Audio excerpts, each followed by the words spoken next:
The champagne glass slipped from his hand.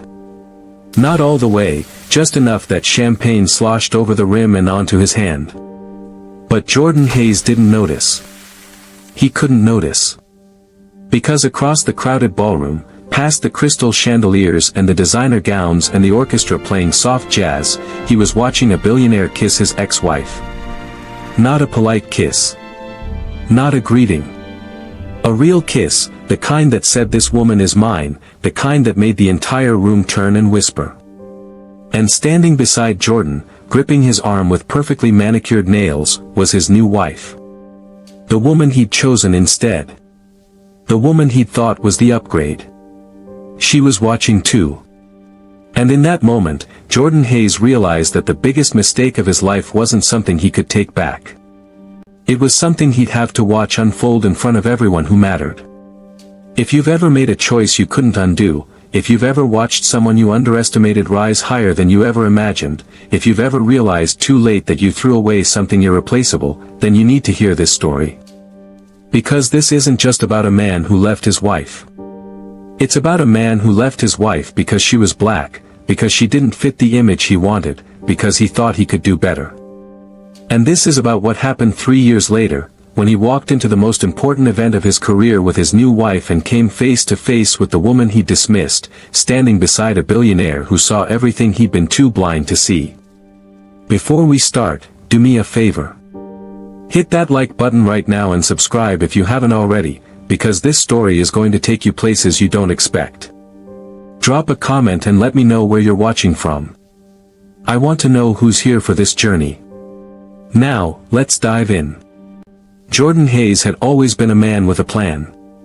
Born and raised in Greenwich, Connecticut, to parents who were both successful attorneys, he grew up understanding that life was about strategy, about making the right moves at the right time, about building the kind of success that people could see and admire. He went to the right schools, joined the right clubs, networked with the right people. Everything in Jordan's life was deliberate, calculated, designed to move him toward the future he'd envisioned since he was a teenager sitting in his father's study, listening to conversations about partnerships and portfolios and power. When Jordan met Maya Richardson during his sophomore year at State University, she wasn't part of the plan. She was a black woman from Atlanta, Georgia, raised by a single mother who worked double shifts as a nurse just to keep the lights on and food on the table. Maya was at college on a full academic scholarship, and she worked 2 part-time jobs to cover everything the scholarship didn't: books, supplies, the occasional meal that wasn't ramen noodles or dining hall food. She tutored other students in the evenings and managed social media accounts for small local businesses on the weekends. She was always working, always hustling, always moving towards something better. Jordan noticed her in their business communications class.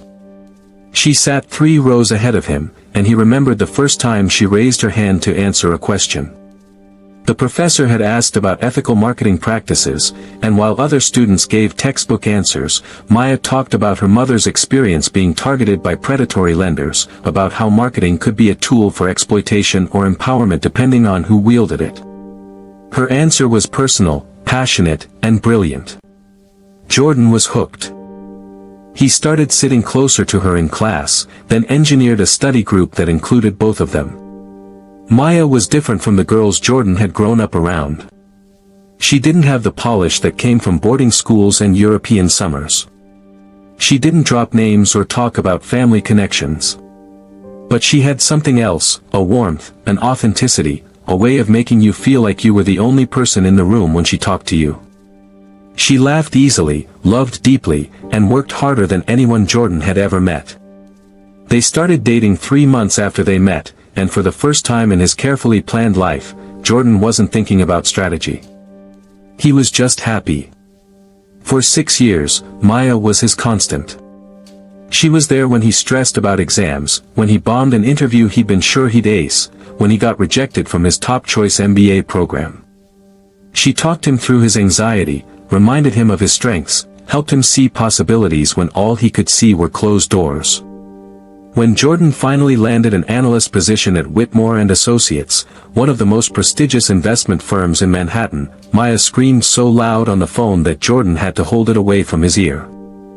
She was more excited than he was, more proud, more certain that this was just the beginning of everything he deserved. 6 months into his new job, Jordan proposed. He did it on a rooftop in Brooklyn, just the two of them and the Manhattan skyline glittering in the distance. It wasn't elaborate or expensive, Jordan was still paying off student loans and Maya was saving every penny she could, but it was perfect. Maya cried when she said yes, kept looking at the simple ring on her finger like she couldn't believe it was real. Jordan's parents were supportive, if not enthusiastic. His mother made polite comments about how lovely Maya seemed, how accomplished she was given her background. His father shook Maya's hand and said he looked forward to getting to know her better. But Jordan noticed the glances they exchanged when they thought no one was looking, the way his mother's smile didn't quite reach her eyes. He told himself it didn't matter. His parents would come around once they got to know Maya better. But as Jordan climbed higher at Whitmore and Associates, as he started attending firm events and client dinners and networking galas, something began to shift. The other associates and junior partners at his level were almost all married or seriously dating, and their wives and girlfriends came from a particular kind of background. They'd gone to prep schools like Choate or Exeter, spent summers in the Hamptons or Martha's Vineyard, had parents who were doctors or lawyers or executives or old money. They wore their privilege casually, like a second skin they'd been born into. They knew which fork to use at formal dinners, could make small talk about skiing in Gestad or sailing off Nantucket, moved through these elite spaces with the kind of ease that only comes from a lifetime of belonging. Maya tried. God, she tried. She bought dresses she couldn't afford, studied etiquette online, asked Jordan to prep her before every event about who would be there and what she should talk about. But there was always something slightly off, a comment that revealed she hadn't grown up in that world, a moment of hesitation when someone mentioned a place or experience she had no reference for, a joke she didn't get because it relied on shared cultural touchstones she'd never had access to. And people noticed. Jordan started hearing comments. Never overtly racist, everyone was too sophisticated for that, but pointed nonetheless. Your fiancée is lovely, Jordan, but she seems a bit out of her depth at these events, doesn't she? One senior partner's wife said to him at a cocktail party, her voice dripping with false concern. You're rising fast here, son, his mentor at the firm told him over drinks one evening. Just remember, everything about you is being evaluated. Your work, your judgment, your personal life. Make sure every aspect of your life reflects the level you're trying to reach. The message was clear. Maya didn't fit. Not her background, not her family, not her comfort level in these spaces. And if Jordan was being brutally honest with himself, not her race. The other junior partners' wives were overwhelmingly white. The few people of color at firm events were typically clients from diverse companies the firm was trying to court, or diversity hires in junior positions who never seemed to advance very far. Jordan started noticing things about Maya he'd never paid attention to before, the way she sometimes used slang that made the other wives exchange glances, the way she told stories about her mother's work as a nurse that made people uncomfortable because it reminded them of class differences they preferred to ignore, the way she laughed too loud sometimes when everyone else was being reserved and polished. He started feeling embarrassed by her, and that embarrassment turned into resentment, and that resentment turned into a growing certainty that he'd made a mistake. One night after a particularly important firm dinner where Maya had been quieter than usual, clearly uncomfortable, Jordan sat her down in their small apartment. His heart was pounding, his palms were sweating, but he'd made up his mind. He'd been thinking about this for months, and the longer he waited, the harder it would be. We need to talk, he said, unable to meet her eyes. Maya set down the water glass she'd been holding. Okay. What's wrong? Jordan took a breath. I've been doing a lot of thinking about us, about our future, and I don't know if we want the same things anymore.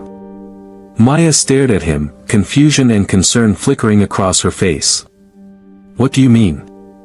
We want the same things we've always wanted.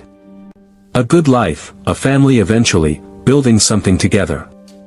That's just it, Jordan said, still not looking at her.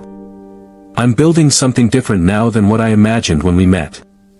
I'm moving into a different world, Maya, a world that requires a certain kind of partnership, a certain kind of image. The silence that followed was deafening. When Maya spoke, her voice was barely above a whisper.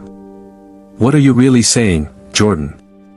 He finally looked at her, and what he saw in her eyes made him want to take it all back. But he didn't. I think we should end this. I think we're going in different directions, and it's better to acknowledge that now than to drag it out. Maya's eyes filled with tears, but she didn't let them fall. Is this about me? Or is this about how I look standing next to you? Is this about the fact that I'm black and your colleagues' wives aren't? Jordan flinched. That's not fair. Isn't it? Maya asked, her voice stronger now. You think I haven't noticed the way you look at me lately? The way you cringe when I talk about my mom? The way you coach me before every event like I'm some kind of project that needs fixing? You're ashamed of me, Jordan. Just admit it. I'm not ashamed, Jordan said, but the words rang hollow even to his own ears. I just think we're not compatible anymore. I've changed, Maya. What I need has changed. Maya stood up, wrapping her arms around herself. You haven't changed, Jordan. You've just finally shown me who you really are. Someone who cares more about what other people think than about the person who's been beside you through everything. Someone who measures worth by how well someone fits into your ambitions rather than by who they actually are. Jordan didn't respond. What could he say? She was right. Maya moved out 2 weeks later. The divorce was finalized 3 months after that. She signed the papers without a lawyer, took almost nothing except her clothes and a few personal items, and walked away from 6 years of her life with a dignity that made Jordan feel even worse about what he was doing. But he told himself he'd made the right choice. He told himself he was being practical, strategic, that successful people made hard choices. He told himself that sometimes love wasn't enough, that compatibility mattered, that he deserved a partner who fit seamlessly into the life he was building. He told himself a lot of things. And then he met Lily. Lily Thornton was everything Jordan had convinced himself he needed. She was a blonde, blue-eyed woman from Greenwich, the same Connecticut town where Jordan had grown up, though her family's house made his parents' home look modest by comparison. Her father, Richard Thornton, owned a chain of luxury hotels across the East Coast, properties in Boston, New York, Philadelphia, Charleston, Miami. Her mother, Patricia, sat on the boards of 3 different museums and chaired the committee for the town's most exclusive country club. Lily had gone to boarding school at Miss Porter's, spent a semester abroad in Paris, and graduated from Wellesley with a degree in art history that she'd never needed to use because work was optional in her world. Jordan met her at a firm event 6 months after his divorce was finalized. She was there with her father, who was considering using Whitmore and Associates for some corporate restructuring. Jordan was assigned to help with the pitch, and Lily showed up to the dinner meeting at her father's request, though it was clear she was there more for appearances than any actual interest in the business discussion. But she was stunning, charming, and the moment Jordan's senior partners saw him talking to her, saw her laughing at something he said, saw Richard Thornton clap Jordan on the shoulder like they were old friends, Jordan could feel their approval radiating across the room. He asked her out 3 days later. Lily said yes. Their relationship moved quickly, propelled partly by genuine attraction but mostly by the fact that it made so much sense on paper. Jordan's colleagues loved Lily. His parents loved Lily. Lily's parents approved of Jordan as someone ambitious and successful with the right pedigree. When Jordan brought Lily to firm events, she knew everyone, or at least knew of everyone, could make conversation about their children's schools or their vacation homes or their mutual acquaintances. She never told an inappropriate story, never laughed too loud, never said anything that made people uncomfortable. She was perfect. 8 months after they started dating, Jordan proposed. He did it the right way this time, at an expensive French restaurant, with a ring that cost more than he'd spent on his first car, with champagne that cost more per bottle than some people spent on groceries in a month. Lily said yes, called her mother from the table, and started planning a wedding before they'd even finished their entrees. The wedding was everything a society wedding should be. 300 guests at the Thornton family estate in Greenwich, a ceremony in the garden overlooking Long Island Sound, a reception in a tent that probably cost more than most people's entire weddings, mentions in the society pages of the local papers, a honeymoon in Positano where they stayed at a hotel that required booking 9 months in advance. Jordan's colleagues congratulated him, told him his wife was stunning, that they made such a handsome couple, that he'd really done well for himself. His parents were thrilled, relieved might be a better word, that their son had ended up with someone so suitable. For the first few months of marriage, Jordan felt vindicated. He'd made the right choice. This was what success looked like, a beautiful wife from the right family, a growing career, invitations to all the right parties, membership at the right clubs. This was the life he'd always imagined. But slowly, almost imperceptibly at first, Jordan began to notice that something was missing. Lily was perfect, but she was also, if he was being honest, kind of boring. She didn't challenge him, didn't push him to think differently, didn't seem to have any ambitions beyond managing their social calendar and redecorating their penthouse apartment on the Upper East Side. Their conversations were pleasant but shallow, discussions about which charity gala they should attend, whether they should summer in the Hamptons or Martha's Vineyard this year, what they thought about the new restaurant that had just opened in Tribeca. Lily was content to be Mrs. Jordan Hayes, to look beautiful at events, to maintain their social standing. And Jordan realized, too late, that he'd married a beautiful accessory rather than a true partner. In the quiet moments, when Lily was out shopping with her friends or getting her hair done or meeting with their interior designer, Jordan found his mind wandering to Maya. He wondered where she was, what she was doing, if she'd moved on. He wondered if she thought about him, if she was happy, if she'd found someone else. He never reached out.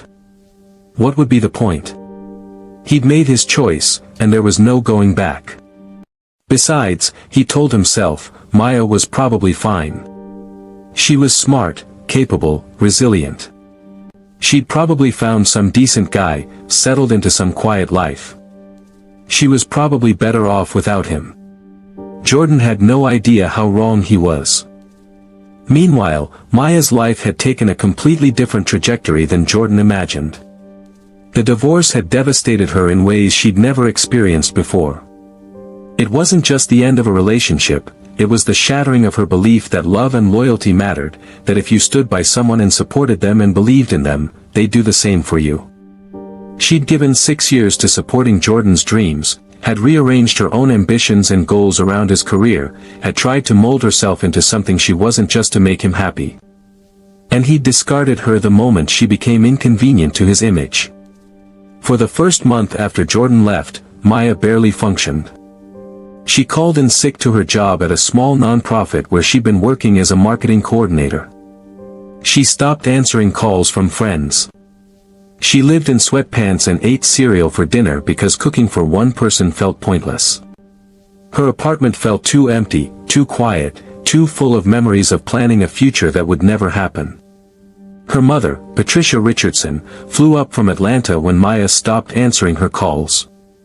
She found her daughter 20 pounds lighter, with circles under her eyes, sitting on the floor of her apartment surrounded by half-packed boxes because Maya couldn't decide whether to move or stay. Patricia didn't say anything at first. She just wrapped her arms around her daughter and held her while Maya finally let herself cry.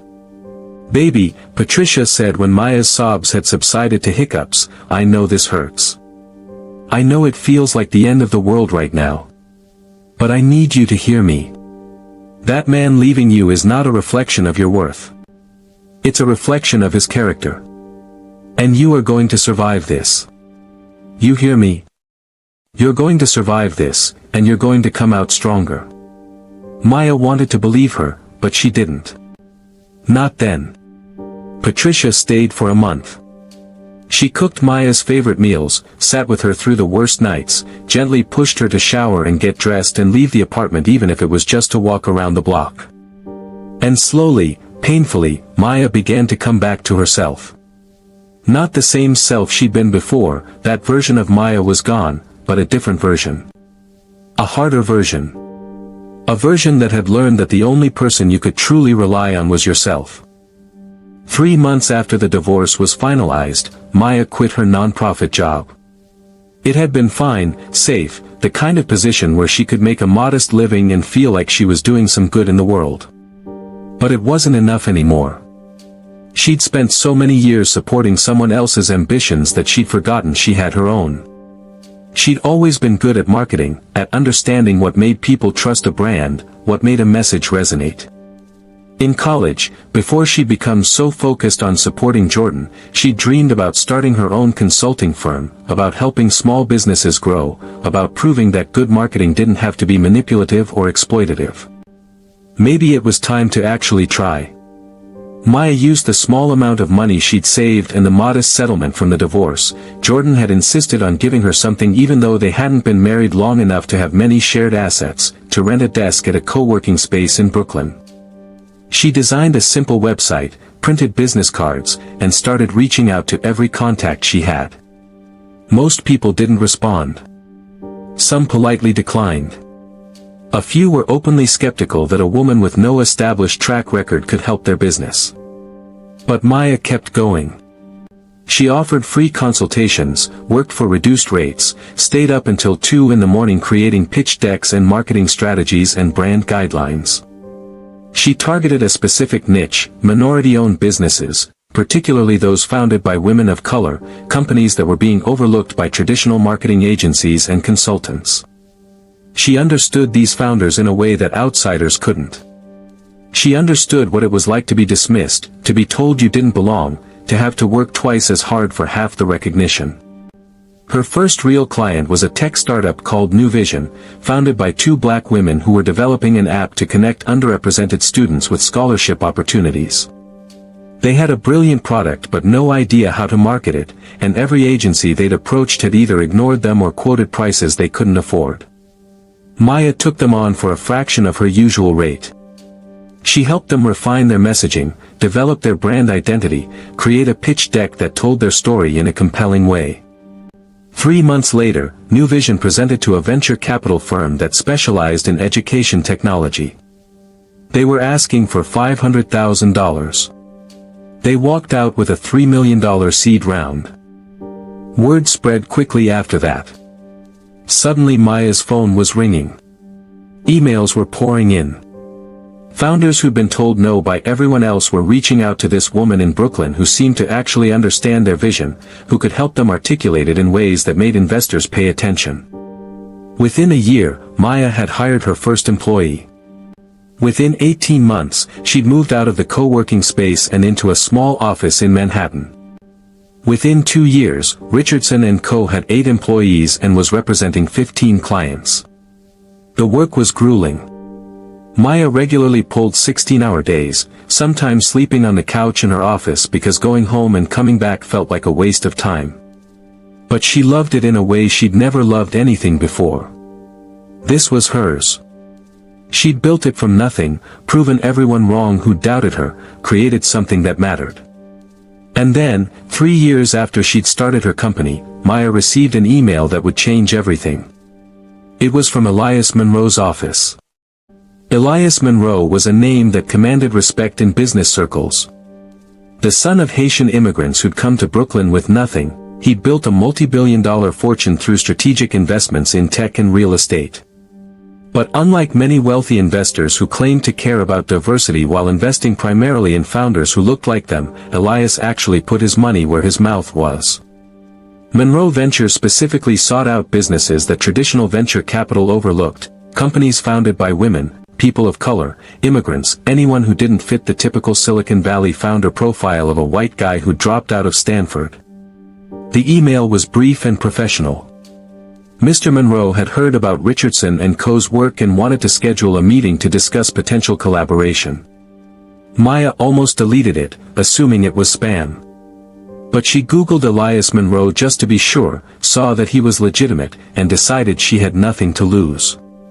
They met for coffee at a small cafe in the West Village on a Tuesday morning. Maya had prepared an entire presentation, assuming this would be a standard pitch meeting. But when Elias arrived, right on time despite being a billionaire who could have kept her waiting, he didn't want to talk about business strategies or return on investment or market projections. He wanted to know her story. If you're still watching at this point, drop a comment with, "I'm still here." Let's see who's truly following this shocking story. Because what happens next is where everything changes, where Maya's life transforms in ways she never imagined, and where the seeds are planted for that devastating moment at the gala when Jordan's world comes crashing down. "Tell me about yourself," Elias said after they'd ordered, his dark eyes focused entirely on Maya in a way that felt both intense and respectful. "Not your company, not your client list. You. How did you get here?" Maya hesitated. This wasn't how business meetings usually went. But something about Elias's genuine curiosity made her want to answer honestly. "I got divorced 3 years ago," she found herself saying. "It was complicated. I'd spent years supporting my ex-husband's career, and when he decided I didn't fit the image he wanted, he left. I was devastated at first, couldn't see past the rejection. But eventually I realized I'd been so focused on his dreams that I'd forgotten I had my own. So I started building something. This company, it's not just a business to me. It's proof that the people who get dismissed and overlooked often have the clearest vision, because we've had to fight for every opportunity." Elias nodded slowly. "I know that story. Different details, same essence. When I started my first company, I was 23 years old, the son of immigrants, with a thick accent and no connections. Every bank I approached for a loan laughed me out of the office. Every investor I pitched to told me I didn't understand how business really worked. But I did understand. I understood that the system was designed to keep people like me out, and that if I wanted in, I'd have to be 10 times better than everyone else just to be considered half as good." Maya felt something click into place. This wasn't just a networking meeting. This was someone who actually understood. They talked for 3 hours. The coffee got cold. The cafe filled and emptied and filled again. They talked about growing up with limited resources, about being underestimated, about the specific challenges of being successful while black in industries that weren't built for you. They talked about the companies Maya had helped, about Elias's investment philosophy, about the gap between talent and access to capital. And at the end of those 3 hours, Elias said something that would change Maya's life. "I want to invest in Richardson and Company. Not just financially, though I'll do that too. I want to invest my time, my network, my experience. What you're building matters, Maya. You're not just creating a successful business, you're creating a blueprint for how to change the system. And I want to be part of that." Maya stared at him, certain she'd misheard. "You want to invest? You don't even know our numbers, our projections, I know enough," Elias interrupted gently. "I know that your clients are achieving extraordinary results. I know that you're solving a real problem. And I know that you're someone who understands what it means to build something from nothing. That's more valuable to me than any spreadsheet." He invested $6 million in Richardson and Company. But the money, as substantial as it was, ended up being the least important part of what Elias brought to the table. He introduced Maya to his network, other investors who were interested in diverse founders, venture capitalists who were tired of funding the same types of companies, journalists who wanted to write about something different than yet another tech bro disrupting yet another industry. He advised her on scaling strategies, on hiring, on how to grow without losing the mission that made Richardson & Co. special. He showed up to her office once a week for what they called strategy sessions, but which often turned into conversations about everything and nothing, about books they'd read, documentaries they'd watched, experiences that had shaped them. Maya found herself looking forward to those meetings more than she wanted to admit. Elias was different from anyone she'd ever met. He was brilliant, yes, and successful beyond most people's wildest dreams. But he was also surprisingly humble, quick to laugh at himself, genuinely interested in other people's perspectives. He asked questions and actually listened to the answers. He treated everyone with respect, from CEOs to the barista making his coffee. And he saw Maya, not as a project or a charity case or a diversity initiative, but as an equal, someone whose intelligence and vision deserved to be taken seriously. 6 months into their working relationship, those weekly meetings started lasting longer. They'd grab dinner after, nothing fancy at first, just whatever restaurant was nearby when they realized it was 8 o'clock and they were both starving. They started texting each other articles they'd read, memes that made them laugh, random observations about the world. Maya told herself it was just professional friendship, networking, the kind of relationship that made sense between an investor and a founder. But she was lying to herself, and she knew it. One evening, after a particularly long strategy session that had stretched past 10 o'clock, Elias walked Maya to her car. It was raining, one of those sudden summer storms that come out of nowhere, and they stood under the building's awning watching water pour down. "Can I tell you something?" Elias said, his voice quieter than usual. Maya looked up at him, her heart suddenly beating faster. "Of course. When I first reached out to you, it was purely professional.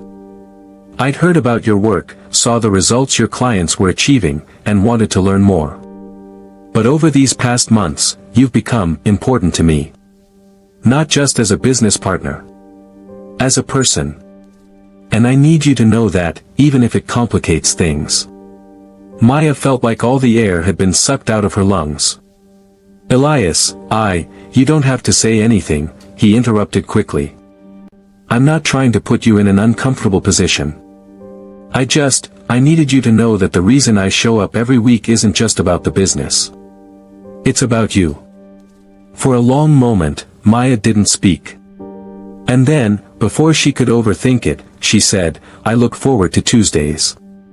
Not because of the strategy sessions. Because I get to see you. Because you make me feel like I matter. Not my company, not my success. Me." Elias smiled, and it transformed his entire face. "You do matter, Maya. More than I think you realize." They started dating officially a month later, though they kept it private at first. Partly because Maya was aware that people might think her success was only because of her relationship with Elias, and partly because what they had felt too precious, too fragile, to expose to outside judgment. But the truth was undeniable to anyone who actually knew them. This wasn't a billionaire playing savior to a struggling entrepreneur. This was two people who'd both fought their way to success, who understood each other in ways that went beyond business or attraction, who challenged and supported and genuinely liked each other. Elias didn't try to control Maya's company or make decisions for her. He advised when asked, stayed silent when she needed to figure things out herself, celebrated her victories like they were his own. Maya didn't treat Elias like a walking ATM or a stepping stone to bigger opportunities. She called him out when she thought he was wrong, pushed back on his ideas, treated him like a person rather than a bank account. Their relationship worked because it was built on something rare, mutual respect between two people who'd both earned their success the hard way and understood what that cost. A year into their relationship, Richardson & Co. hit a major milestone. One of Maya's clients, a fintech company founded by two Latina women, was acquired by a major bank for $80 million. It was the kind of exit that changed lives, and Maya's consulting firm had been instrumental in making it happen. The founders credited Maya in their press announcement, talked about how her guidance had helped them navigate negotiations and value their company appropriately. Suddenly Maya wasn't just known in niche circles. She was on Forbes' radar, being contacted by major media outlets, invited to speak at conferences. Her company doubled in size within 6 months. She moved into a larger office. She started turning down clients because she had too much demand. And through it all, Elias was there, proud but never possessive, supportive but never suffocating. 2 years after they started dating, Maya and Elias attended a small dinner party hosted by one of Elias's business partners. It was intimate, maybe 20 people, all successful entrepreneurs and investors. At one point in the evening, someone asked Elias what his best investment had been. Without hesitation, he said, Richardson & Company. Not because of the financial returns, though those have been excellent. But because investing in Maya taught me something I'd forgotten, that the best investments aren't just about money. They're about believing in people who've been told they're not good enough, and then watching them prove everyone wrong. Maya felt tears sting her eyes. Across the table, Elias caught her gaze and smiled. After dinner, on the drive home, Maya said quietly, "I love you. I don't think I've said that yet, but I do. I love you." Elias reached over and took her hand. "I love you too. I have for a while now." It wasn't dramatic or complicated. It was simple, honest, the kind of love that's built on foundation rather than fireworks. The kind of love that lasts. Meanwhile, Jordan's life was following a very different trajectory. On the surface, everything looked perfect. He'd been promoted to senior vice president at Whitmore and Associates. He and Lily lived in a penthouse apartment that had been featured in a design magazine. They were invited to all the right parties, belonged to all the right clubs, knew all the right people. But Jordan felt increasingly hollow. His marriage to Lily was more performance than partnership. They'd settled into a routine where they functioned more like roommates who occasionally attended events together than like two people building a life. Lily was content to shop, lunch with her friends, plan their social calendar, and look beautiful. Jordan went to work, networked aggressively, climbed the corporate ladder, and felt nothing. He couldn't even articulate what was missing, just that something fundamental was absent from his life. In quiet moments, Jordan found himself thinking about Maya more and more. He wondered if leaving her had been the biggest mistake of his life. He wondered what she was doing, if she was happy, if she ever thought about him. He considered reaching out a dozen times, drafted emails he never sent, picked up his phone to call her and then put it back down. What would be the point? He was married. She'd probably moved on. He'd made his choice, and there was no going back. And then, on a random Tuesday afternoon, Jordan was in a meeting with his firm's senior partners when one of them mentioned a consulting firm that had been making waves in the startup world. Richardson & Co., the partner said. They're doing incredible work helping minority-owned businesses secure funding. One of our clients just hired them to help with their diversity initiatives, and the early results are impressive. The founder is this woman, Maya Richardson, I think her name is. Brilliant woman, apparently. Self-made, started the company from nothing, now she's on the Forbes list. Jordan felt like he'd been punched in the stomach. Maya. His Maya. She'd started a company. She was on the Forbes list.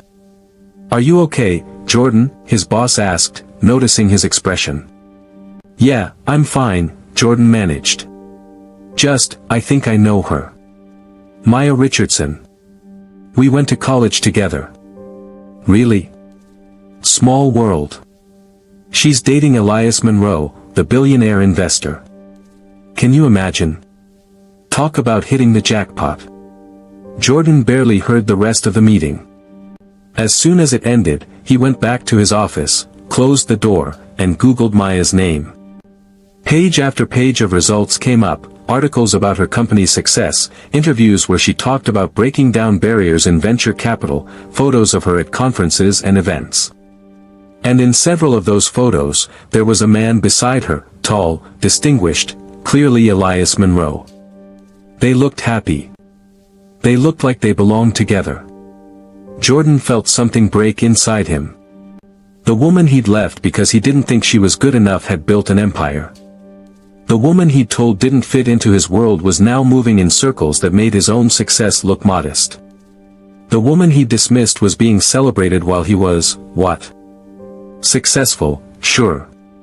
But hollow. Empty.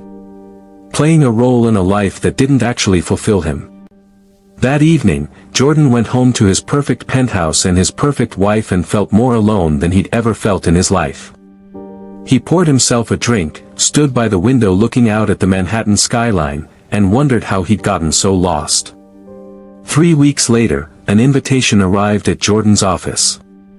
The Riverside Foundation Annual Gala, one of the most prestigious charity events in New York. Jordan's firm was a major donor, which meant his attendance wasn't optional, it was expected.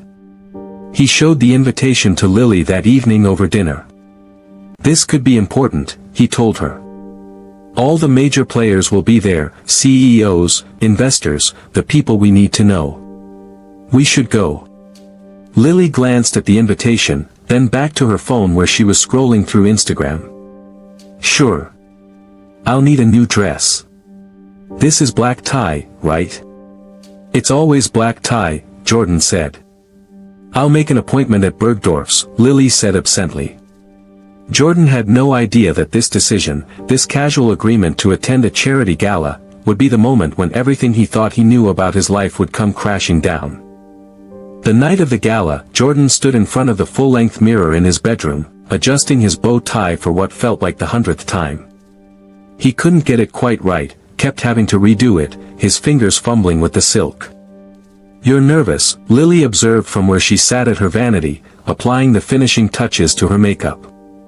"I'm not nervous," Jordan lied. "You are. You've been weird all week. What's going on?" Jordan didn't know how to explain the vague sense of dread he'd been feeling, the irrational certainty that something significant was about to happen. "It's just an important night," he said finally. "A lot of the senior partners will be there, potential clients, people I need to impress." Lily stood, smoothing down her white gown. It was designer, of course, something she'd spent an obscene amount of money on, with a fitted bodice and a flowing skirt that made her look like she'd stepped out of a fashion magazine. Her blonde hair was swept up in an elegant chignon, diamond earrings glittering at her ears. She looked perfect, like always. "How do I look?" she asked, turning for him. "Perfect," Jordan said automatically. "You always look perfect." They took a car service to the Plaza Hotel, arriving just after 7. The ballroom was already filling with guests, and it was spectacular in the way that only events with unlimited budgets could be. Crystal chandeliers hung from the vaulted ceiling, casting soft, flattering light over everything. The tables were draped in cream-colored linens, each centerpiece an elaborate arrangement of white roses and orchids. A jazz quartet played softly in one corner, the kind of music that was pleasant without demanding attention. Waiters in crisp white jackets moved through the crowd with silver trays of champagne and hors d'oeuvres. Jordan recognized faces immediately, the CEO of a major tech company, a celebrity couple who were known for their philanthropy, several senators, at least 3 people he'd seen on the cover of Fortune magazine in the past year. This was exactly the kind of room Jordan had spent his career trying to access. "This is incredible," Lily whispered, squeezing his arm. "I know some of these people. There's Amanda Westfield, her mother is on the board at MoMA with my mother." Jordan grabbed 2 glasses of champagne from a passing waiter and handed one to Lily, already scanning the room strategically. His boss was near the bar, talking with several senior partners. There was a client he'd been trying to build a relationship with standing by the windows. The CEO of a company his firm was hoping to court was holding court near the stage. This was Jordan's element, rooms full of powerful people, networking disguised as socializing, opportunities hidden in casual conversations. "We should go say hello to Tom and Jennifer," Lily said, nodding toward a couple near their table. Jordan nodded absently, but his attention was caught by something else. A woman near the front of the room, standing with her back to him, wearing a gold dress that seemed to capture and reflect every light in the ballroom. There was something familiar about her posture, the way she held herself, confident but not arrogant, at ease in a way that suggested she belonged there without needing to prove it. The woman turned slightly, laughing at something someone had said, and Jordan felt his breath catch in his chest. It was Maya. For a moment, he thought he was imagining it, that his mind was playing tricks on him because he'd been thinking about her so much lately. But no, it was definitely her. He'd recognize her anywhere, the curve of her smile, the way she tilted her head when she laughed, the grace in her movements. But she looked different than he remembered. More polished, more confident, like she'd grown into herself in a way she hadn't quite achieved when they were together. Her hair was styled differently, pulled back in a way that showed off her face. The gold dress was sophisticated, expensive, the kind of thing you wore when you didn't have to worry about the price tag. But more than the physical changes, there was something different about her presence. She looked like she belonged in this room full of Manhattan's elite, not like she was trying to fit in, but like she had every right to be there. "Jordan. Are you listening to me?" Lily's voice cut through his thoughts. "What?" "Sorry, I thought I saw someone I knew." "Who?" Lily asked, following his gaze. Before Jordan could answer, a man stepped beside Maya. Jordan recognized him immediately, would have recognized him anywhere. Elias Monroe. Even in a room full of powerful people, Elias commanded attention. He was tall, broad-shouldered, with the kind of presence that made people instinctively step aside. He was wearing a perfectly tailored tuxedo, and he moved with the easy confidence of someone who'd earned his success rather than inherited it. Elias leaned down, said something to Maya that made her laugh. His hand rested naturally on the small of her back, comfortable, familiar, possessive in a way that wasn't controlling but simply said, "This woman is with me." And Maya leaned into him slightly, a gesture so natural and intimate that it made Jordan's chest tighten. "Oh my God," Lily breathed beside him. "Is that Elias Monroe?" Jordan nodded, unable to speak. "And that woman with him, do you know who she is?" Before Jordan could answer, the MC's voice filled the room, amplified by speakers hidden discreetly around the ballroom. "Ladies and gentlemen, if you could please take your seats, we're about to begin this evening's program." The crowd began moving toward their assigned tables. Jordan stood frozen, watching as Maya and Elias made their way toward the front of the room, to a table right beside the stage. The table reserved for the evening's most important guests. "Jordan, come on," Lily said, tugging his arm. "Our table is over here." Jordan followed mechanically, barely aware of where he was walking. Their assigned table was in the middle of the ballroom, a good table but nowhere near as prominent as where Maya was sitting. He collapsed into his chair, his heart pounding, his mind racing. What was Maya doing here? Why was she with Elias Monroe? This couldn't be real. This had to be some kind of mistake or coincidence. "Jordan, what is wrong with you?" Lily hissed from beside him. "You've been staring at that woman since we arrived. Do you know her?" Yeah.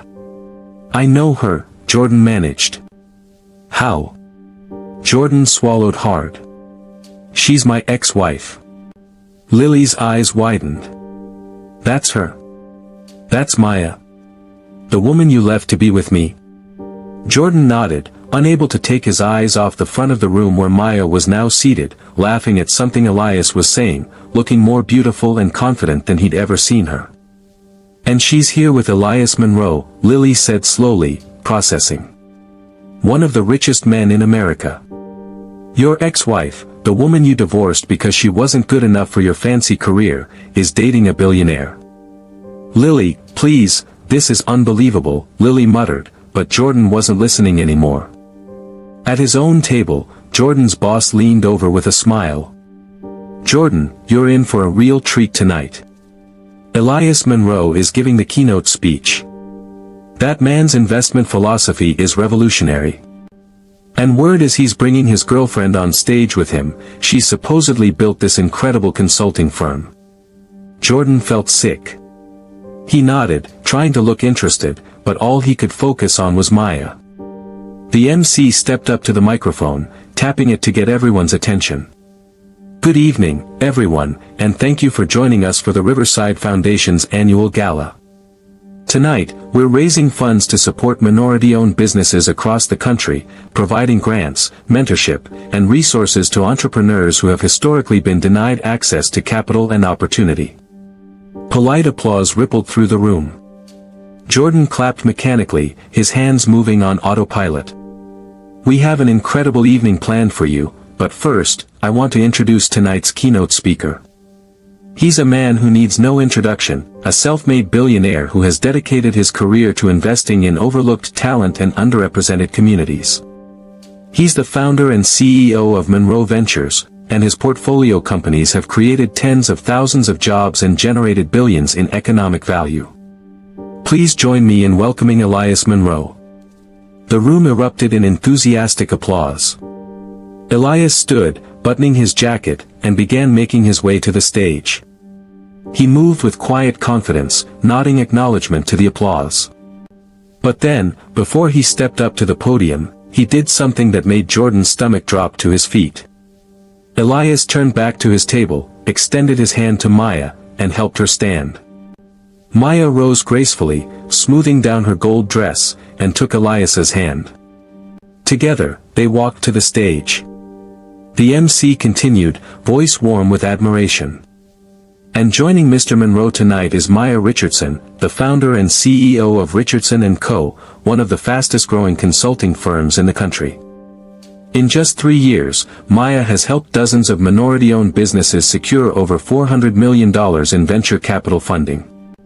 She's been named to Forbes' 30 Under 40 list, and her work is changing the landscape of entrepreneurship in America. The applause was deafening. Jordan felt like he was watching from underwater, everything muffled and surreal. Maya, his ex-wife Maya, the woman he divorced because she didn't fit into his world, was being introduced on stage at one of the most prestigious events in New York. She was on Forbes' list. Her company had helped secure $400 million in funding. This couldn't be real. On stage, Elias adjusted the microphone while Maya took a seat in a chair that had been placed beside the podium. The lights dimmed slightly, focusing attention on the stage. Elias cleared his throat and began to speak. Thank you all for being here tonight, and thank you for your generous support of the Riverside Foundation's mission. I want to talk to you about something that many people in this room might not think about very often, and that's the gap between talent and opportunity. His voice was strong, confident, the kind of voice that commanded attention without demanding it. Our financial system, our investment infrastructure, the networks that determine who gets funding and who doesn't, these systems are built in a way that consistently overlooks incredible entrepreneurs simply because they don't fit a certain profile. They don't have the right connections. They didn't go to the right schools. They don't have family wealth to fall back on. And frankly, they don't look like what people expect a successful entrepreneur to look like. The room was silent, everyone hanging on his words. Jordan felt his heart pounding so hard he was sure people at his table could hear it. 3 years ago, Elias continued, I met someone who changed how I think about investment. She came to me with an idea for a consulting firm that would help underrepresented founders navigate the barriers that traditional venture capital puts in their way. On paper, she had every reason to fail. She had no investors, limited capital, no fancy MBA from a prestigious business school. But she had something more valuable than any of that.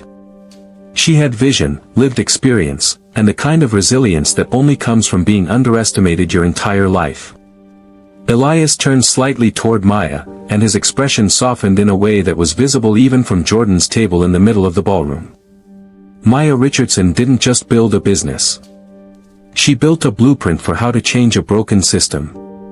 In 3 years, the companies she's advised have raised over $400 million in venture capital.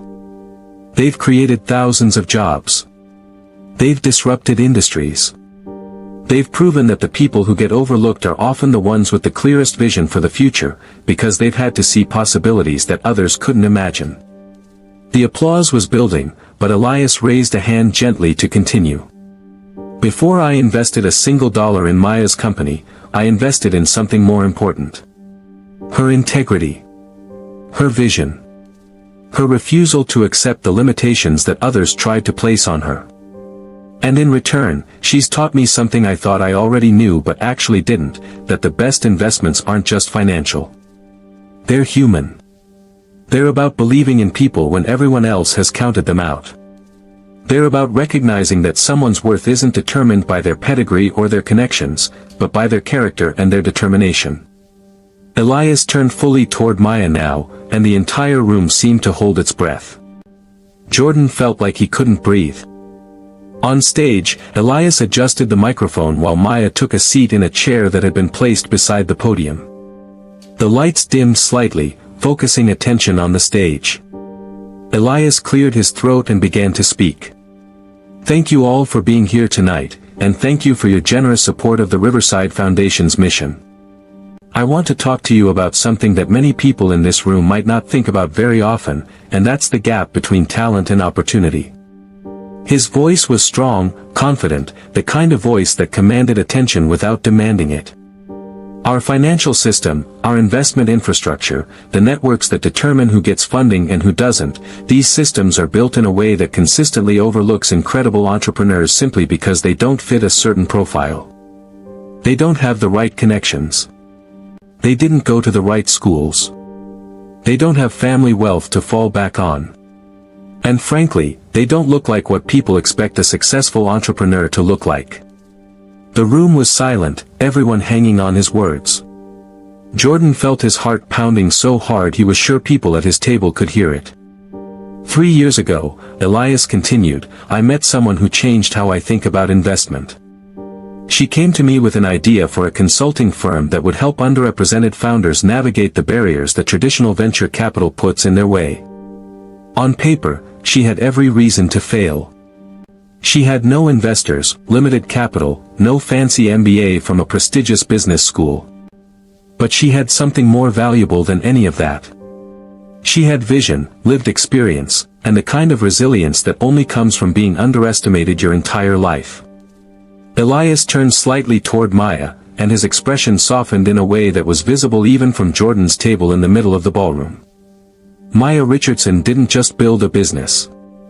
She built a blueprint for how to change a broken system. In 3 years, the companies she's advised have raised over $400 million in venture capital. They've created thousands of jobs. They've disrupted industries. They've proven that the people who get overlooked are often the ones with the clearest vision for the future, because they've had to see possibilities that others couldn't imagine. The applause was building, but Elias raised a hand gently to continue. Before I invested a single dollar in Maya's company, I invested in something more important. Her integrity. Her vision. Her refusal to accept the limitations that others tried to place on her. And in return, she's taught me something I thought I already knew but actually didn't, that the best investments aren't just financial. They're human. They're about believing in people when everyone else has counted them out. They're about recognizing that someone's worth isn't determined by their pedigree or their connections, but by their character and their determination. Elias turned fully toward Maya now, and the entire room seemed to hold its breath. Jordan felt like he couldn't breathe. Maya, Elias said, his voice softer now but still amplified by the microphone, I want to thank you. Not just for what you've built professionally, though that's extraordinary. I want to thank you for teaching me what partnership really means. For showing me that success isn't about how you look on paper, it's about who you are when no one's watching. For reminding me that the best things in life aren't the ones we plan for, they're the ones that surprise us when we're open to seeing them. And then, in front of 500 people, in a ballroom full of Manhattan's most powerful elite, with photographers and cameras capturing every moment, Elias Monroe stepped away from the podium, walked to where Maya sat, gently took her face in his hands, and kissed her. It wasn't a polite kiss. It wasn't a brief peck appropriate for a professional setting. It was a real kiss, deep and genuine, the kind that communicated everything without words. The kind that said this woman is mine and I'm hers and I don't care who's watching. The kind that left absolutely no doubt about what they meant to each other. The room exploded. Some people gasped. Others broke into applause. Camera flashes went off like lightning, photographers capturing what would undoubtedly be one of the most talked about moments of the year. People were pulling out their phones, clearly already texting friends or posting to social media. The buzz of conversation swelled even as Elias and Maya remained locked in their kiss, oblivious to or unconcerned with the hundreds of eyes on them. And Jordan, sitting at his table with his new wife beside him, felt his entire world shatter. The champagne glass he'd been holding slipped from his hand, not all the way, but enough that liquid sloshed over the rim and onto his hand, onto his tuxedo pants. But he didn't notice. He couldn't notice. Because he was watching his ex-wife, the woman he'd left because she wasn't good enough, the woman he'd told didn't fit into his world, being kissed by a billionaire on stage at one of the most important events of the year. He was watching her being celebrated, being honored, being loved in a way that was visible and public and undeniable. He was watching the life he could have had if he'd been brave enough, secure enough, good enough to see what was right in front of him. "Oh my God," someone at Jordan's table breathed. "Did you see that?" "That's Elias Monroe," another person said, voice hushed with something like awe. "He just kissed her in front of everyone." "They've been dating for over a year, apparently," someone else chimed in. "I read about it in the Times. They're like the power couple of the business world right now." Jordan heard all of this as if from a great distance. Beside him, Lily's hand was gripping his arm so hard it hurt, her perfectly manicured nails digging into his skin through his tuxedo jacket. "Jordan," she hissed, her voice low and furious. "Jordan, everyone is staring at us. People know. They know that's your ex-wife." And it was true. Jordan could feel eyes on him, people at nearby tables glancing their way, whispering. His boss was looking at him with raised eyebrows and an expression Jordan couldn't quite read. His colleagues were exchanging glances. The senior partner's wife was staring at Maya on stage, then at Jordan, then back at Maya, clearly connecting dots. On stage, Elias and Maya finally broke apart. Both were smiling, Maya's cheeks slightly flushed, Elias's hand still cupping her face tenderly. He said something to her that wasn't picked up by the microphone, and she laughed, the sound pure and genuine and happy. Then Elias returned to the podium while Maya remained standing beside him, his arm around her waist, her hand resting on his back. They looked perfect together. They looked like they belonged together in a way that was about more than just attraction or compatibility, they looked like two people who genuinely saw and valued each other. "I know that was unprofessional," Elias said into the microphone, and the room laughed, the tension breaking slightly. "But I've spent my entire career being calculated and strategic about everything. And I've learned that the most important things in life aren't the ones you plan. They're the ones you're brave enough to claim in front of everyone." More applause, even more enthusiastic now. Jordan felt like he might throw up. Elias continued his speech, talking about the Foundation's work, about the importance of investing in overlooked communities, about the research showing that diverse founders actually generate better returns than their less diverse counterparts but receive a fraction of the venture capital. It should have been interesting. Jordan should have been taking mental notes, thinking about how this could affect his work at the firm. But he couldn't focus on anything except Maya. The way she stood beside Elias with quiet confidence. The way she smiled when he mentioned something related to her work. The way she looked so completely at ease on that stage, in that dress, in that life, like she'd always belonged there and everyone else was just finally noticing.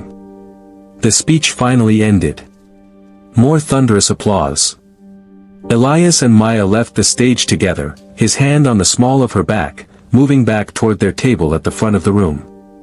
As they walked past, Maya's eyes swept across the crowd, and for just a moment, she saw Jordan.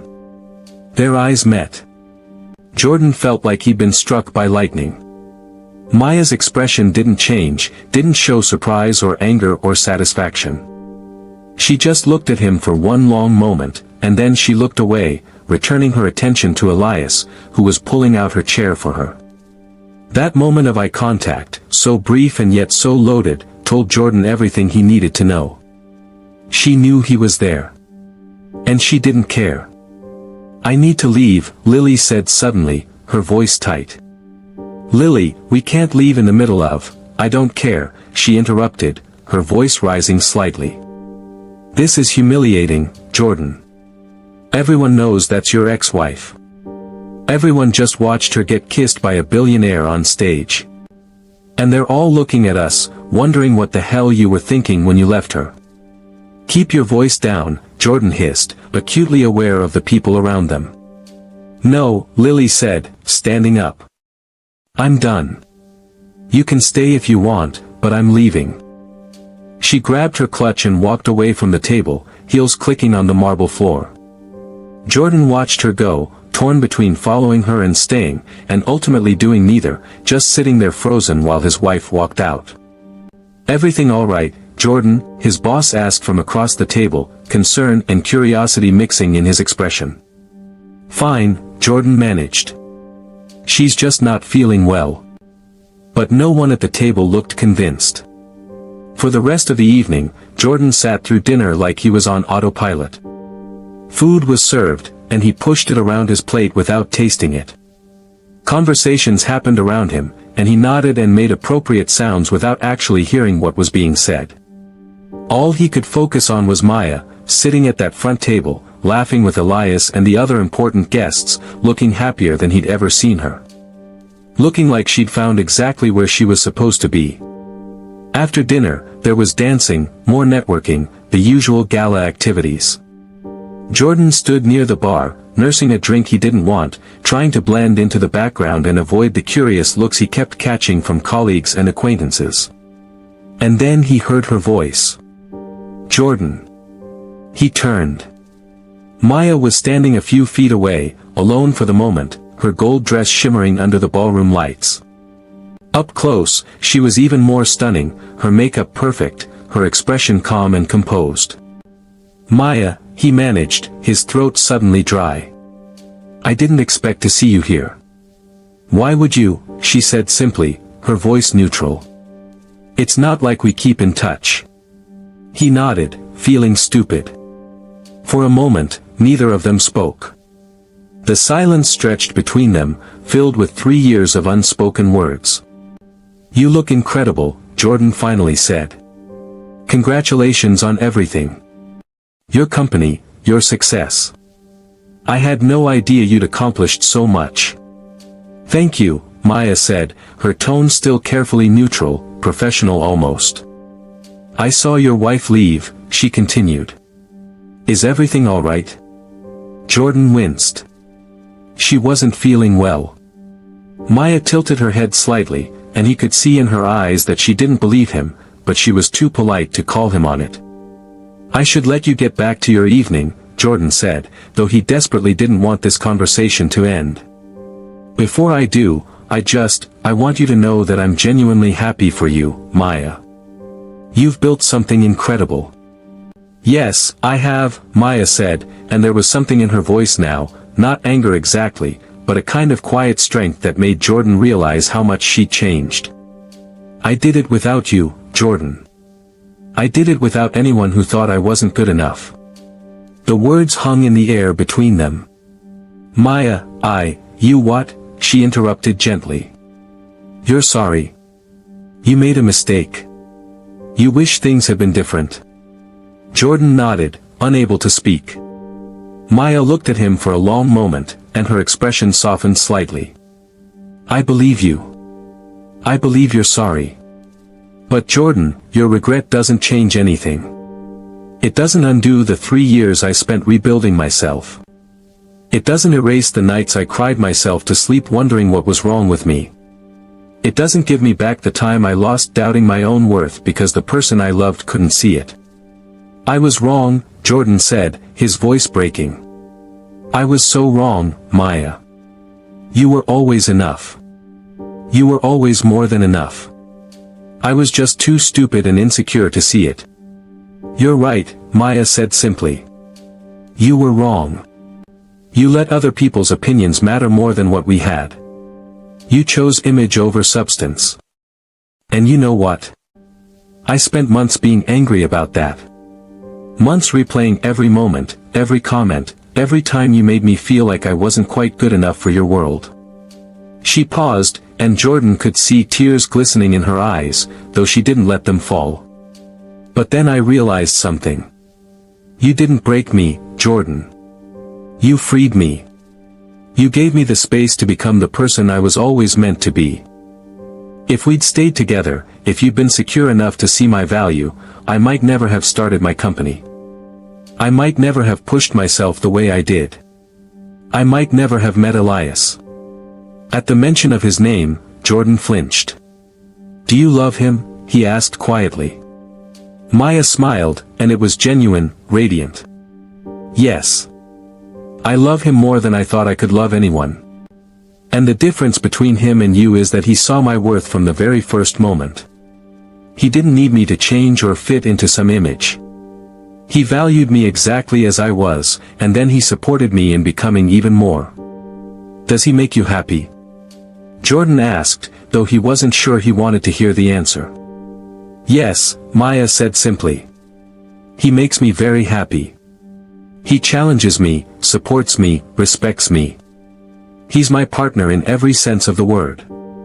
And when I'm with him, I never have to wonder if I'm enough, because he makes it clear every single day that I am.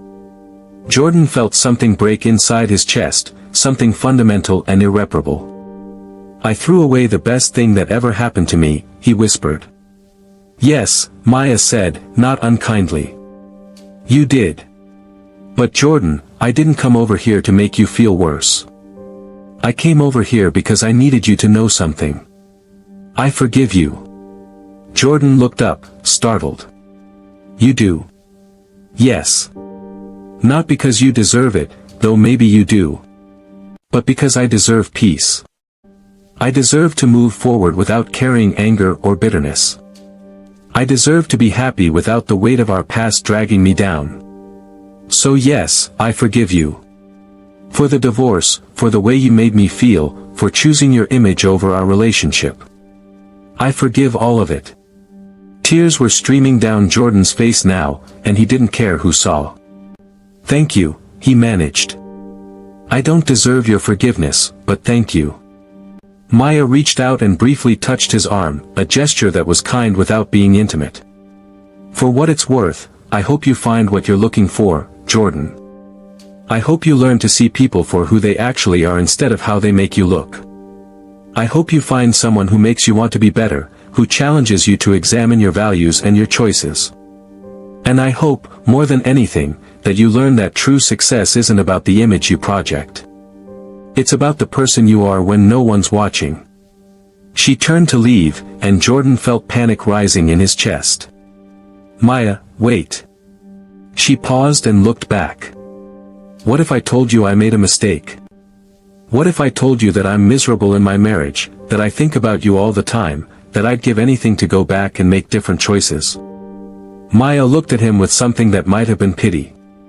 Then I'd tell you that you need to figure out your own life, Jordan.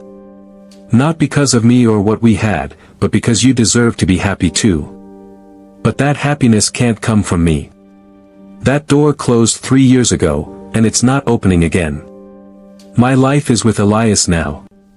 And honestly, I wouldn't change it even if I could.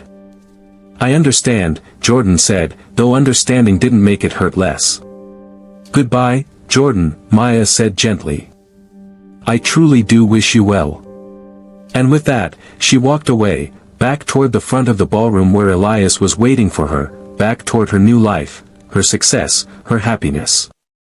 Jordan watched her go, feeling like he was watching his last chance at redemption disappear. He stood at that bar for another 20 minutes, nursing his drink, watching Maya and Elias from across the room. Watching the way she laughed at something he said. Watching the way he looked at her like she was the most important person in the world. Watching what his life could have been if he'd been brave enough to see what was right in front of him. Finally, Jordan left the gala. He went home to his empty penthouse. Lily hadn't come back, and sat in the dark living room with a bottle of whiskey he didn't drink, staring at nothing. The next morning, Lily came home. She walked in, still wearing her gown from the night before, clearly having spent the night at her parents' house. She stood in the doorway of the living room where Jordan had apparently fallen asleep on the couch, and she said, "We need to talk." Jordan sat up, his head pounding, his tuxedo wrinkled. "I know. You're still in love with her," Lily said. It wasn't a question. Jordan wanted to deny it, wanted to say the right thing, wanted to salvage his marriage. But he was so tired of lying, to Lily, to himself, to everyone. "I don't know if I'm in love with her," he said slowly. "But I'm in love with who she became. I'm in love with the possibility of what we could have been if I hadn't been such a coward. And I hate myself for throwing it away. Lily nodded slowly, like she'd expected this answer. I want a divorce. Jordan looked up at her. Lily, we can work through this. I can, no, she interrupted. We can't. Because I deserve someone who looks at me the way that billionaire looked at your ex-wife last night. I deserve someone who's proud to be with me, who doesn't spend the entire evening watching another woman and wishing his life had gone differently. And you deserve to figure out who you are and what actually matters to you. But we can't do any of that together. Jordan knew she was right. I'm sorry, he said. So am I, Lily said. But at least we're figuring this out now instead of wasting more years being unhappy. They filed for divorce 2 weeks later. It was amicable, much more amicable than Jordan's divorce from Maya had been. Lily didn't want much, she had her own money, her own resources. She just wanted out, wanted the chance to find something real with someone who could actually be present in the relationship. Jordan moved out of the penthouse, found a smaller apartment in a less prestigious neighborhood. His colleagues at the firm heard about the divorce and made sympathetic noises, but Jordan could see the judgment in their eyes. 2 failed marriages before 40 was not a good look. His career stalled. He didn't get the promotions he'd been expecting. He realized, too late, that his marriage to Lily had been part of his professional capital, and without it, he was just another ambitious guy trying to climb a very crowded ladder. For months after the gala, Jordan spiraled. He threw himself into work but couldn't focus. He went on dates but couldn't connect with anyone. He saw a therapist who gently suggested that maybe Jordan needed to examine why he kept making choices based on other people's expectations rather than his own values. It took him almost a year to finally start understanding what he'd lost. Not just Maya, though God, he'd lost her in every way that mattered. But he'd lost himself. He'd spent so many years trying to be the person he thought he should be, the person his parents expected, the person his colleagues would respect, the person who looked successful from the outside, that he'd forgotten to ask himself who he actually wanted to be. Meanwhile, Maya's life continued to flourish in ways that seemed almost magical. Richardson & Co. expanded to 3 more cities. She was invited to the White House to speak about entrepreneurship and economic mobility. Her clients continued to succeed at extraordinary rates, securing funding, launching products, disrupting industries. And through all of it, Elias was beside her. Not in front of her, not directing her, but beside her as an equal partner. He celebrated her victories without trying to take credit. He supported her through challenges without trying to solve everything for her. He loved her in a way that made her stronger rather than smaller. 2 years after that gala, Elias proposed. He did it privately, just the 2 of them on a beach in Jamaica at sunset, the same beach where Maya's parents had honeymooned before her father died. He didn't make a big production of it, didn't hire photographers or plan some elaborate spectacle. He just took her hand, told her that she was the best thing that had ever happened to him, and asked if she'd spend the rest of her life with him. Maya said yes before he'd even finished the question. When she called her mother to share the news, Patricia cried. "Baby," she said through her tears, "you found someone who sees your worth. That's all I ever wanted for you. Someone who knows how lucky he is to have you." The wedding was 6 months later. They kept it small and intimate, just 50 people at a vineyard in Napa Valley. No society pages, no photographers, no spectacle. Just the people who mattered most, Maya's mother and her closest friends, Elias's family and colleagues who'd become like family, the employees from Richardson & Co. who'd been with Maya from the beginning. It was perfect. And on the day Maya walked down the aisle toward Elias, wearing a simple ivory dress that made her look like she was glowing from within, she thought about Jordan. Not with anger or bitterness, but with a kind of peaceful clarity. Because she finally understood that his rejection hadn't been the end of her story. It had been the beginning. Sometimes the people who leave our lives aren't villains, they're just people who weren't capable of seeing what was right in front of them. Their inability to recognize our value doesn't diminish it, it just means they weren't the right person to help us shine. Maya had spent 3 years proving to herself that she was enough, that she was valuable, that she deserved to be seen and celebrated and loved without conditions. And in the process, she'd built an empire, changed an industry, and found a partner who'd never doubted her for a second. As she said her vows to Elias, promising to love him and challenge him and build a life with him, Maya felt nothing but gratitude. Gratitude for the journey that had brought her here, including the painful parts. Gratitude for the strength she discovered in herself. Gratitude for finding someone who saw her completely and loved what he saw. The reception was joyful, filled with laughter and dancing and toasts that made everyone cry. At one point, Elias pulled Maya aside, away from the celebration, out to a quiet terrace overlooking the vineyards. "Happy?" he asked, pulling her close. "Happier than I ever imagined I could be," Maya said honestly. "Good," Elias said, kissing her forehead. "Because you deserve every bit of happiness in the world. And I intend to spend the rest of my life making sure you know that." And he did. They built a life together that was based on mutual respect, genuine partnership, and the kind of love that's forged through choosing each other every single day. Maya's company continued to grow. Elias's investments continued to change industries. And together, they used their resources and influence to create opportunities for people who'd been overlooked and underestimated, just like they both had been. Jordan heard about the wedding through the business grapevine. He saw photos on social media, saw articles in business publications about the power couple's intimate ceremony. And he felt the full weight of what he'd lost settle over him like a blanket he'd never be able to shake off. But he also, finally, started to understand what Maya had tried to tell him that night at the gala. His regret couldn't change the past. It couldn't undo his choices or give him back what he'd thrown away. All it could do was teach him, if he was willing to learn, what actually mattered in life. Jordan never remarried. He eventually left Whitmore and Associates, burned out and disillusioned with the world he'd sacrificed so much to access. He took a job at a smaller firm, one that didn't require him to perform a version of success that made him miserable. He started therapy in earnest, working through the ways his parents' expectations had shaped his choices, the way he'd let fear and insecurity drive him away from the one person who truly loved him. He learned, slowly and painfully, that true success isn't about the image you project or the rooms you have access to or the people who approve of your choices.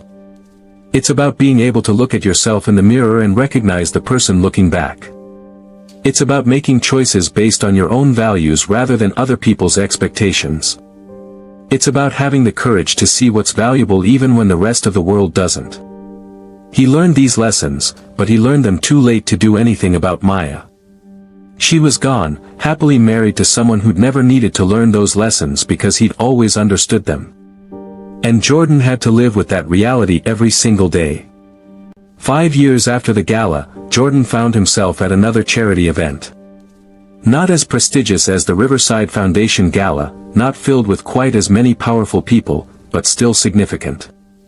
He was there representing his new firm, doing the networking thing that was still part of his job even if he approached it differently now. And across the room, he saw them. Maya and Elias. She was laughing at something, her hand resting on what was very clearly a pregnant belly. Jordan felt his breath catch. They hadn't noticed him yet, were absorbed in conversation with another couple. Maya looked radiant in a way that had nothing to do with pregnancy hormones and everything to do with being deeply, genuinely happy. She'd cut her hair shorter, and it suited her. She wore a simple navy dress that accommodated her pregnancy, elegant without trying too hard. Elias had his arm around her waist, protective and proud. Jordan could have left. Should have left, probably. But instead, he found himself walking over, drawn by some need he couldn't quite name. "Maya," he said as he approached.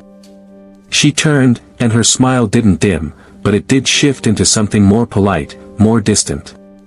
"Jordan. It's been a long time." 5 years, he said, then immediately felt stupid for counting. His eyes dropped to her belly. "Congratulations. When are you due?" 3 months, Maya said, her hand moving instinctively to her stomach in that universal gesture of pregnant women. We're having a girl. That's wonderful, Jordan said, and he meant it. There was no jealousy anymore, just a kind of bittersweet acceptance. Elias extended his hand, and Jordan shook it. Good to see you, Jordan, Elias said, and his voice was genuinely warm, not competitive or territorial. This was a man who had nothing to prove because he'd already won everything that mattered. They chatted for a few minutes about innocuous things, the event, the foundation being supported, mutual acquaintances in the business world. And then Maya asked, unexpectedly, "How are you, Jordan?" Really? He could have given her the standard answer, the polite deflection. But something about the genuine concern in her voice made him want to be honest. I'm okay, he said. Better than I was. I left Whitmore and Associates a couple years ago, took a position at a smaller firm. It's less prestigious, less money, but I actually like the work. And I've been in therapy, working through a lot of things. Maya nodded, and he could see approval in her expression. I'm glad. Everyone deserves to find work that fulfills them and to understand themselves better. I learned a lot from losing you, Jordan said quietly. About what actually matters, about the choices I made and why I made them. I know it's too late to do anything about us, and I'm not saying this because I want to change anything. I want you to know that you were right. About everything. And I'm sorry it took me so long to see it. Maya looked at him for a moment, her expression soft. Thank you for saying that. It means something, even after all this time. Elias's hand tightened slightly on Maya's waist, not possessive but grounding, and Maya leaned into him. We should probably get going, she said gently. My doctor wants me taking it easy, and these events wear me out more quickly these days. Of course, Jordan said. It was good to see you both. And truly, congratulations on everything. The baby, your continued success, all of it. Thank you, Maya said. Take care of yourself, Jordan. They walked away, Elias's hand on the small of Maya's back, her hand over his on her belly, moving through the crowd like the power couple they were. Jordan watched them go and felt, for the first time since that night at the gala, something like peace. He would always regret losing Maya. That would never fully go away. But he could finally see that her happiness wasn't something taken from him, it was something she'd built for herself, with someone who'd been ready to appreciate it from the beginning. And maybe, just maybe, his role in her story had been to get out of the way so she could become who she was meant to be. It wasn't the redemption arc he would have chosen. But it was the truth. And after years of living in denial and performance and carefully constructed images, the truth felt like the closest thing to freedom Jordan had ever experienced. He left the event early, went home to his modest apartment, and looked at himself in the bathroom mirror. The face looking back was older, more tired, marked by the consequences of his choices. But it was also, finally, honest. Jordan had learned the hardest way possible that you can't build a meaningful life on other people's expectations. You can't find fulfillment by chasing an image of success that doesn't align with your values. And you can't truly love someone if you're ashamed of who they are or worried about how they make you look. These were expensive lessons, paid for with the loss of the best relationship he'd ever had. But they were lessons he finally understood, even if understanding came too late to change his story with Maya. Maybe that's all any of us can hope for, to learn from our mistakes, even the catastrophic ones, and to become better people because of them. Not for any reward or recognition, not to win back what we've lost, but simply because growth is the only thing that redeems our failures. Jordan would never be the hero of Maya's story. That role belonged to Elias, to the man who'd seen her value immediately and never wavered. But maybe Jordan could be the cautionary tale, the example of what not to do, the reminder that sometimes the biggest mistake isn't choosing wrong, it's taking too long to realize what was right. And maybe that was enough. It had to be. Because it was all he had. So let me ask you something. And I really want you to think about this, to sit with it, to be honest with yourself about the answer. Have you ever underestimated someone because of how they looked, where they came from, or how they fit into your image of success? Have you ever let other people's opinions matter more than your own values? Have you ever chosen what looked good over what felt right? Because if we're being honest, most of us have made some version of Jordan's mistake.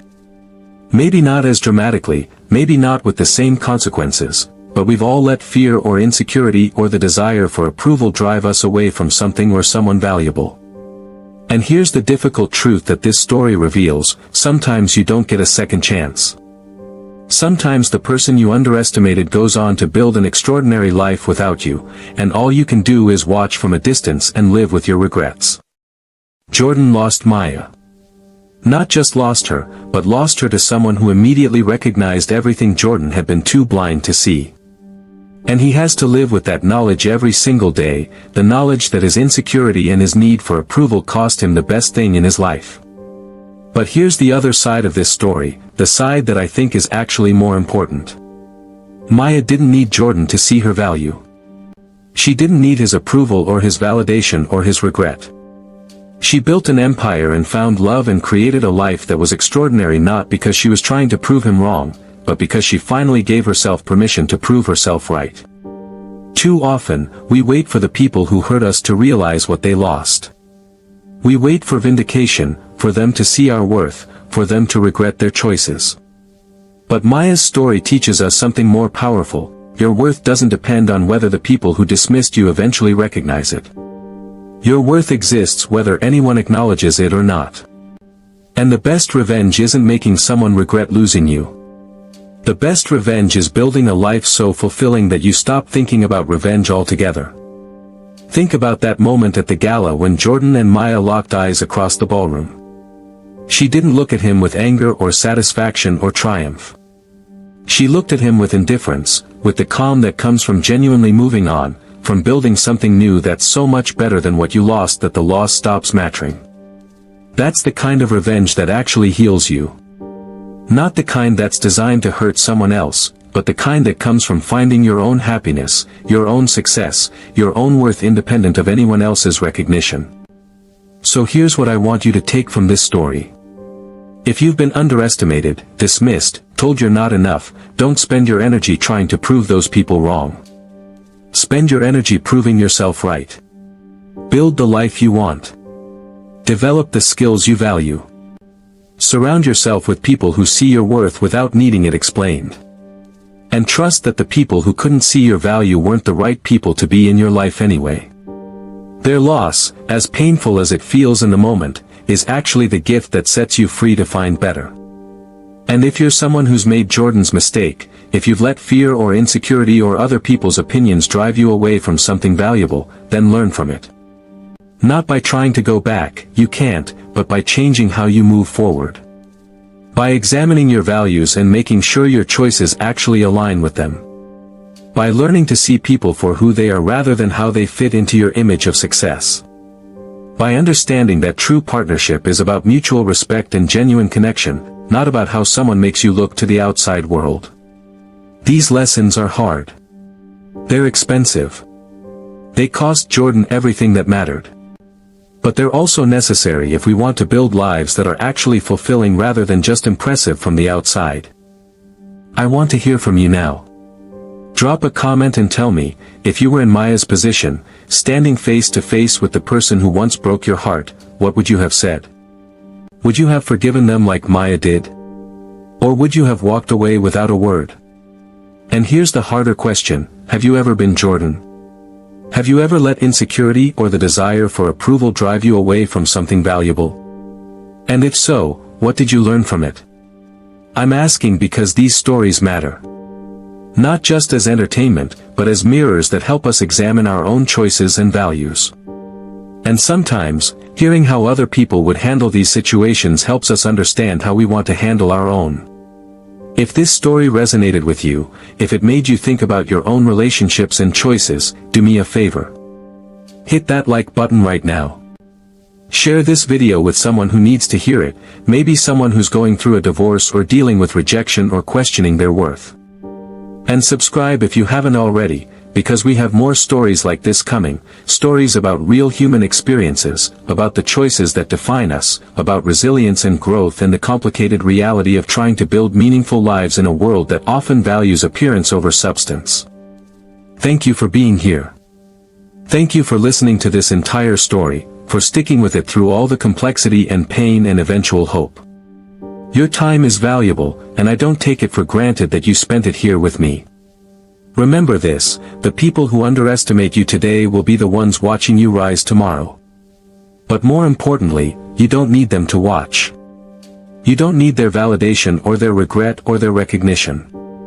You just need to keep building, keep growing, keep proving to yourself that you're exactly as valuable as you've always been, regardless of who can see it. Now go out there and be like Maya, not perfect, but resilient, not unscathed, but unbroken, not waiting for approval, but building something so extraordinary that approval becomes irrelevant. That's the real win. That's the real revenge. That's the real happy ending.